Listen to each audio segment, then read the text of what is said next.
মালিক আল্লাহ, বেহেশতের মালিক আল্লাহ, এই পৃথিবীর মালিক আল্লাহ, খাবার মালিক আল্লাহ। আরে ভাই, যেটার মালিক আল্লাহ সেটা কি অন্য কেউ দেওয়ার ক্ষমতা রাখে?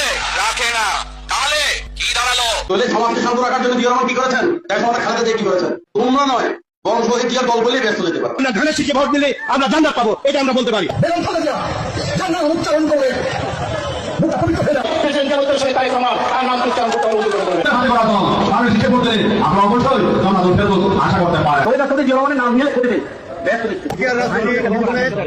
আমি মক্কা মনে করি সাধারণ এই বাড়ি থাকি। আমি তার পায়ের নিচে আপনার সেই পুরুষ মানুষগুলো বলতে যাবে, তাদেরকে বলবো বাড়ি বাড়ি গিয়ে মা বোন চাকরি খাবে বলে দেবেন ভোট ধানের শীষে দিতে হবে। যদি ধানের শীষে ভোট না দেন, এই মহিলাদেরকে বলছি আপনারা জান্নাত পাবেন না। ওমরা যেমন বলতেন সাইকুল এক করিবা, আমার নেতা শহীদ প্রেসিডেন্ট জিয়া রহমান সাইকুল মধ্যে একজন, আমার নেতা তারেক রহমান, হযরত আলী রাদিয়াল্লাহু আনহু, আমার নেতা মা ফাতেমা এবং খালেদা জিয়া। যারা পাল্লা মার্কে ভোট দিবে বরং এরা দুজনে যাওয়ার সম্ভাবনা বেশি। বিভিন্ন বাড়িতে যাইয়া আমাদের ধানের শীষের পক্ষে কথা বলতে। শহীদ রাষ্ট্রপতি জিয়া রহমানের মার্কা, এটা আল্লাহ প্রদত্ত মার্কা।